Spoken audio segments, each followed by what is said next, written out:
1 month has passed, so it's time for Spotlight on UNBC Chapter 2. The inaugural program was broadcast in February and included a talk with UNBC's first students and a progress report on construction of the Prince George campus, which you can see behind me. This program will include an interview with UNBC Chancellor Iona Campagnolo, coverage of a cheque presentation made to the UNBC fundraising campaign, and we'll introduce you to one of UNBC's employees. I'm Rob Van Addercombe, and I'll be your host for the next half hour as we aim the spotlight on the University of Northern British Columbia.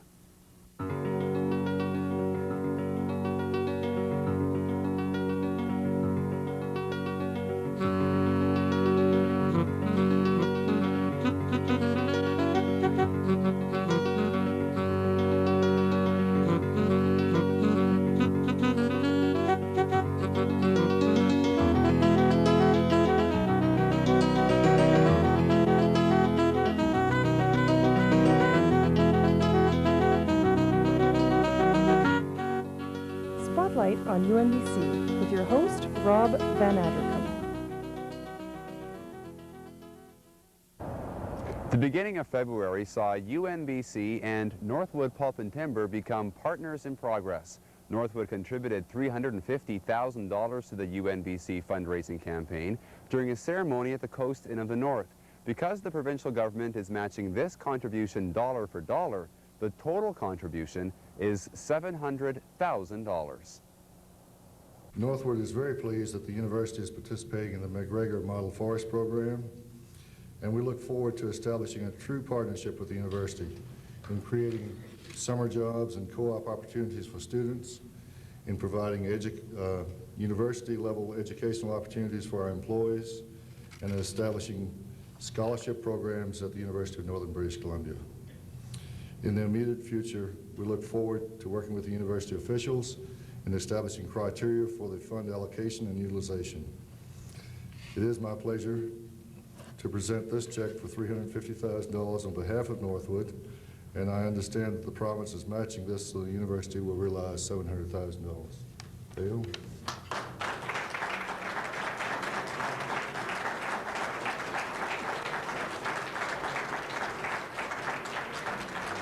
That contribution was the largest handed over up to that point and earned praise from the chair of the North to the Future fundraising campaign. Remember, too, that Northwood's involvement in this university and certainly in the fundraising go back almost to the inception of the University Society. So we have tonight, in a very tangible way, seen the kind of commitment that Northwood has continually made to Prince George, and we've seen it again. We have over $1.5 billion of investment in this community, and when we see the university here, it's sort of, it rounds out the faith that we've shown in the community. The industry's going to have to pay more attention to the funds that it commits, either through the general tax base or specifically like what we're doing here tonight, so that they can be more intimately involved with the education process, because we're selfish maybe. We will want to graduate people that are beneficial to the things that we want done, and if we pay no attention whatsoever, not only to the undergraduates, but the courses that are being taught, well, we accept what comes out of the university, it may be altogether wrong. So we have an opportunity here to be part of the process. And I think this goes for industry all over Canada, or anywhere else for that matter. It has to be more closely connected to the learning institutions. Industry and other major donors have been approached to contribute to the campaign, and the fund stands now at close to $1 million. But Steadman says North to the Future will expand over the next few years as progress is made towards achieving the $10 million goal. So we expect to see that public campaign unroll this year, but we see a momentum being built too that will probably take us another year or 18 months to reach its peak. So I'm hoping that all of your listeners tonight will be hearing that if they think they haven't heard from us yet, that I can assure them they will. For those people who sort of identify fundraising for universities with bricks and mortar, with building projects, this one is quite different in that the money is all going to one of 5 different kinds of scholarship activities. The vast bulk of it, we hope, and remember now, the donors have a lot to say about how their money's used. But again, if Tom Steadman can identify what he hopes will happen, we hope well over half of the monies donated will go towards scholarships and bursaries. We see a large amount also going to endowed research chairs. And that means that the money is set aside and only the interest is spent. And that's what all of this means, this endowment concept. So that's the second one, would be endowments for scholarships and chairs of research. Then for library texts, endowed funding for library texts, for special equipment, and for visiting scholars. So those are the 5 general areas of primary use that we hope the fundraising and the funds raised will go to. And since the money's endowed, it means that only the interest is used and the money's there forever. You heard a little bit about the academic hiring process during last month's show. What the university is currently engaged in is the hiring of 40 academic staff, program chairs, and faculty members. Each of the shortlisted candidates is required to give a public lecture as part of the interview process. And 2 education faculty candidates gave recent lectures here at the Prince George Public Library. What you've really got here is a catch-22. If teachers talk slowly, students learn more. But if they talk fast, students attend more. And attention helps students learn. So it's a very interesting kind of relationship. When we were doing this teacher education, we were doing something very different than we've been doing before. Where before, people had said that our teacher education was too technological, too product-oriented, too clinical. These were all the criticisms that we gave ourselves through the curriculum development process. You could see them all. Didn't have enough philosophy of education in it, didn't have enough ethics in it, didn't have enough concern with morals in it, didn't have enough reflection in it, all of these kinds of concerns that turned up in the journals. And we wanted it to be more experiential, or at least to help people deal with experiential teaching methods and experiential teaching, because all these new curricula, the year 2000, the directions require this kind of teaching capacity of teachers. That we wanted all those things in there, but the program that we got didn't seem to have them. But the program that we taught did. Psychology candidates have also been represented lately, including Patricia Kerig, who examined the effects of marital conflict on parenting and child development. Is when we're speaking about parents, there is no such thing as a parent. There are only mothers and fathers. And when we're speaking about children, there are only daughters and sons. And one of the areas of research that's just begun to be explored are gender differences in the way mothers and fathers are affected by the quality of the marital relationship, and gender differences in how that affects with their relationships with daughters and with sons. The probability of divorce is higher in North American families when the firstborn child is a daughter. And the probability of divorce goes down with every son born to the family.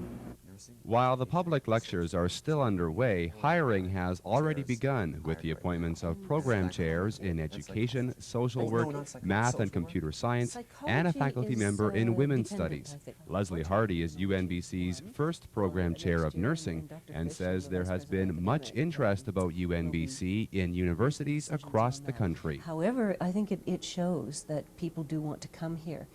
I was at a conference in Vancouver just before coming up here this time, and I had 4 or 5 people who came up to me to say, tell us about UNBC. What kinds of things are you going to plan to do there? And they have been discovering, people are talking about UNBC across the country, talking about the opportunities here to do something different, innovative, and to start something. Normally, when you go into a faculty of nursing or a school of nursing, you are working with people who have been well established there. So you have to fit in. Here, we are creating our own history. An agreement has been reached with the Northern Colleges on a collaborative nursing program, and Dr. Hardy says that's an indication of the changes taking place in the field. I think we're going to see a School of Nursing which is responsive to the healthcare needs of northern British Columbia. I think we're going to see a lot of research development. I think we're going to see a lot of community service. And I think we're going to make an impact on healthcare, which will be acknowledged in Canada. Because healthcare is changing right now, and you mentioned the Royal Commission and the focus on community care, Does that really provide an opportunity for UNBC, since it is sort of the new kid on the block in terms of universities, to really provide leadership in that particular area? Yes.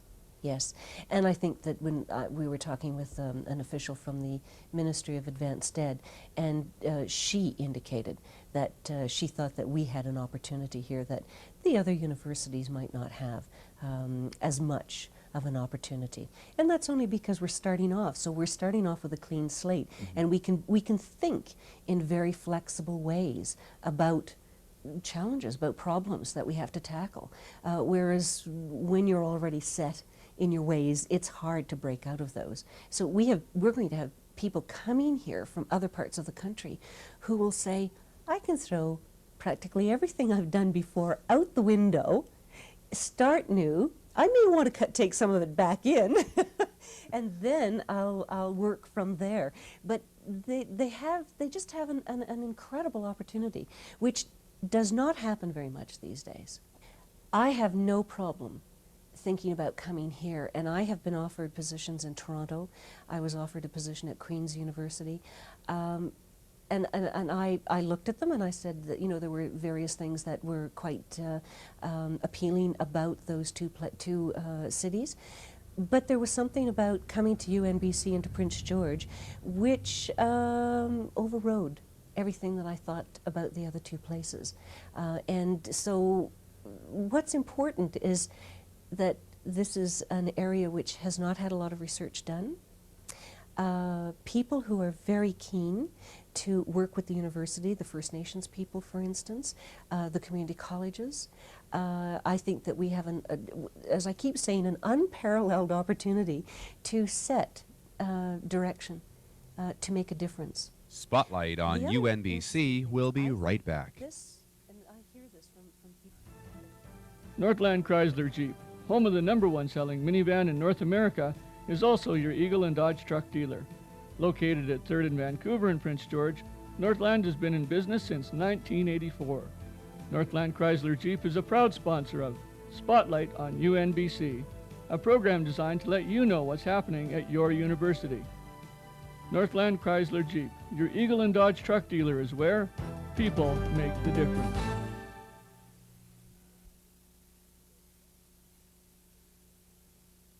Ever since the creation of UNBC, there have been questions about what impact the university will have on the northern colleges. Those questions have been answered somewhat in new protocol agreements signed with the College of New Caledonia, Northwest Community College, and Northern Lights College in the Peace River region. What the protocols contain is an agreement on how the colleges and the university will relate one to the other. We have committed ourselves to the most intensive program of cooperation and coordination of programs that exist in British Columbia. We're working very hard in the area of laddered programs, nursing, social work, forestry, and business. UNBC has also committed itself to working with the colleges to create a whole range of degree completion opportunities. We have to remember that before the coming of UNBC, the prospect of completing a university education in northern British Columbia was extremely remote. There was the Open Learning Agency. From time to time, the southern universities would offer a particular program in a particular place for a specific period of time. What we have committed through the protocols is to offering a range of university programs, degree completion opportunities in general arts and general science, a degree completion opportunity in one science discipline, in one humanities or social science discipline, and also working on a whole series of innovative programs, a Bachelor of Applied Technology, and other initiatives of the same sort. We cannot emphasize enough how important the protocols are and what they represent for the coming of a completely new age in the operation of university programs in northern British Columbia. We really were concerned there for a while.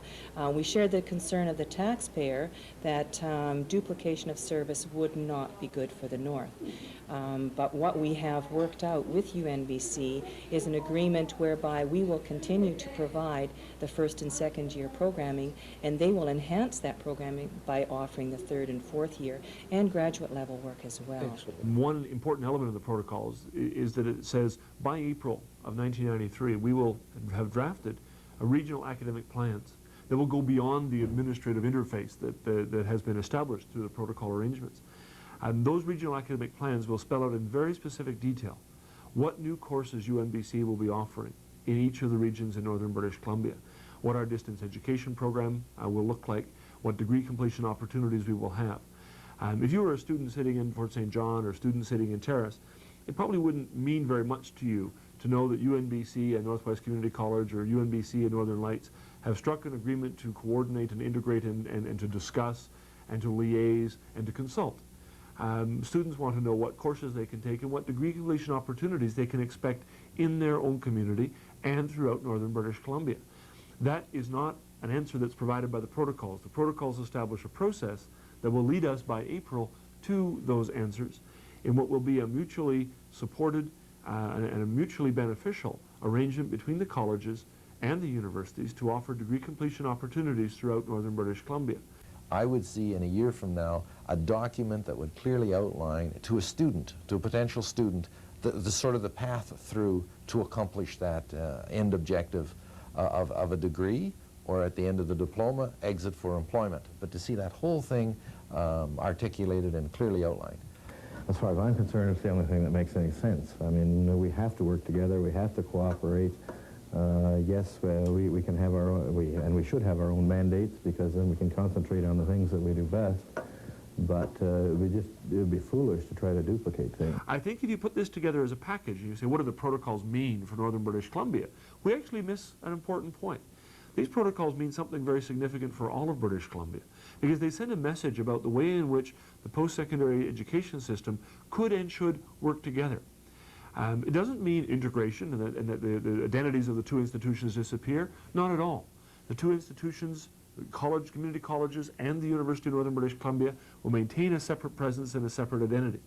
But beyond that, there is an opportunity here to work together, to establish a pattern and a tradition of working together, of building on each other's strengths, of capitalizing on the opportunities that exist through mutual operations, and thereby expand the opportunities for the students of Northern British Columbia and the students of all of British Columbia.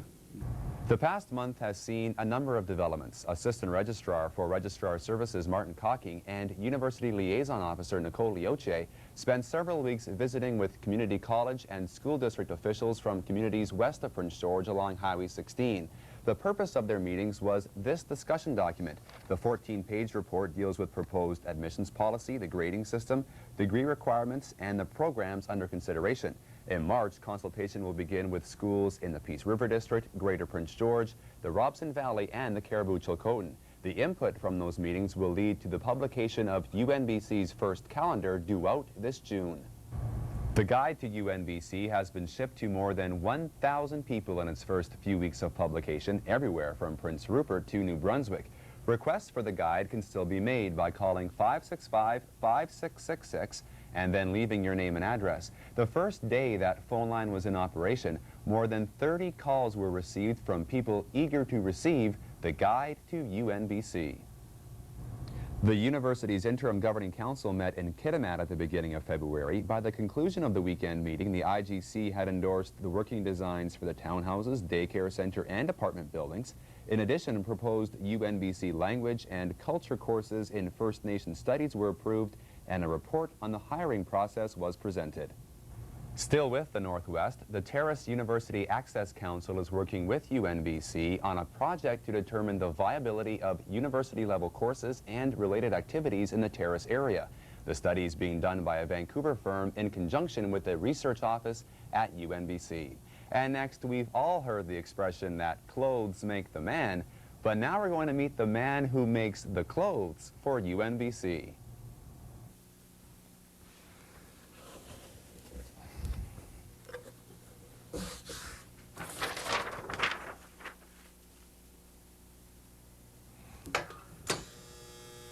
You need a summer job, Rob.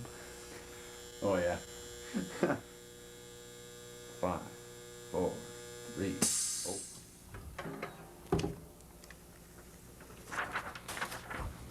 Perfect. And there's, simple as that.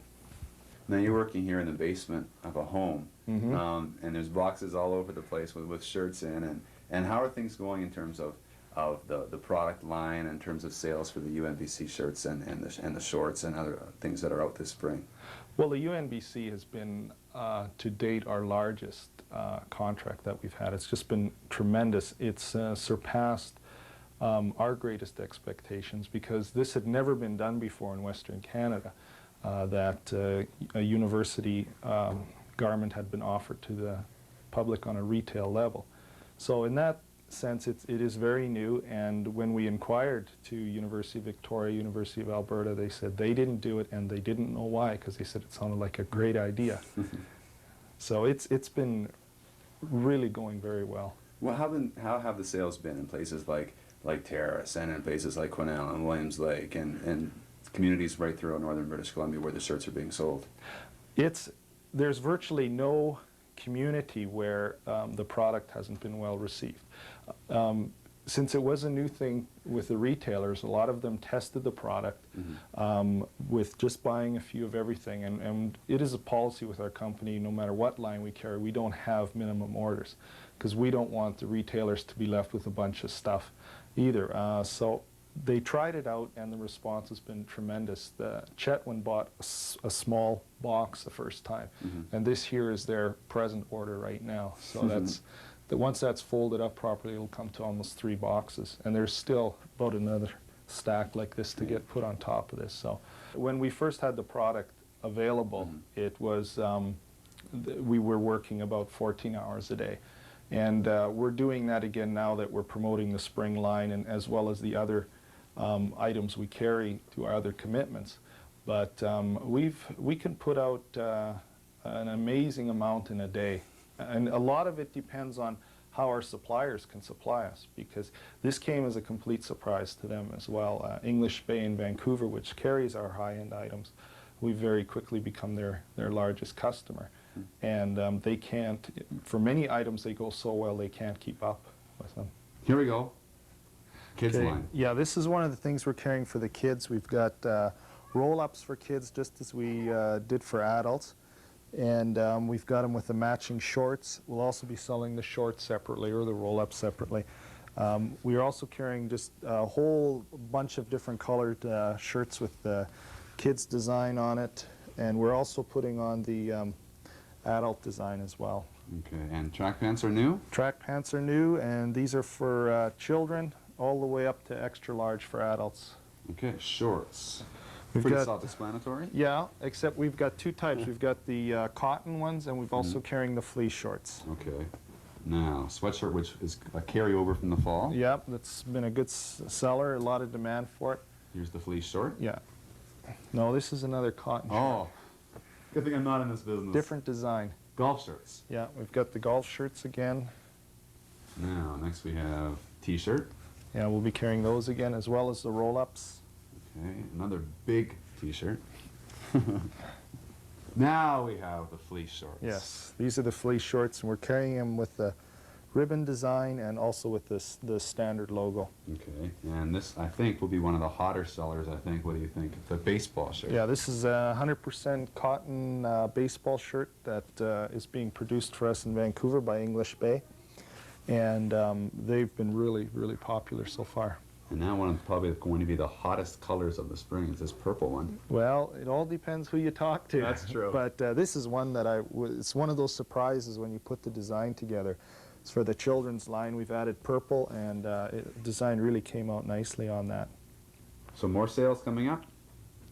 It seems to be inevitable. It comes every day over the fax machine. There's something coming in, so.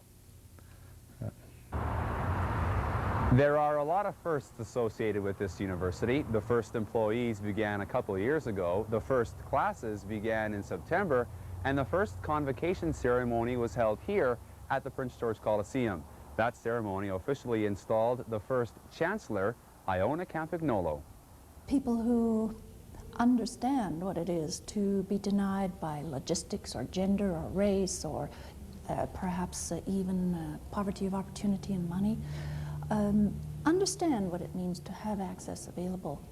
And you don't have to be a northern British Columbia to appreciate that that access is finally being provided here. And I think there's a lot of support for it. When we look at the percentages of university entry in Europe, in Japan, in England, they're all variously between 30 and 50%. Here in northern BC, we're 8%, because we've had a very good life without having to have a university education. That's all changed in today's economy. And unless we have the skills, we're not going to be able to compete in this very sharply competitive world. So I think there's a great deal to be said for the timeliness of this university being put in place. It has been a year since you were first elected Chancellor of UNBC. A recent speech of yours was titled, Reflections of a Rookie Chancellor. What are your reflections over the past year? Well, the rookie aspect is applied to all of us, actually, because there's no one associated with the University of Northern BC who is not in some respect a rookie, either to the north or to the project or in some way. And I like to think that we may be rookie in a lot of respects, except in our competence. It's been a year since you were elected Chancellor. What sort of things do you expect would be happening 10 years from now if we were sitting here and having the same interview? People will be judging us on whether or not we're able to realize what we say we're able to realize. Right now, the expectations are monumental. Far too many of those expectations cannot and will not be realized. But the priorities have to be set for what is realizable, what is accomplished. And I think by 10 years from now, we'll be stepping off into another plateau of growth. If we become a citizen of the city of Prince George, period, we will have failed. If we become a citizen of Northern British Columbia, of the world, we will have succeeded. Thanks for being with us for the second in our monthly series of Spotlight on UNBC programs. Tune in next month to find out more about what's happening at the University of Northern British Columbia.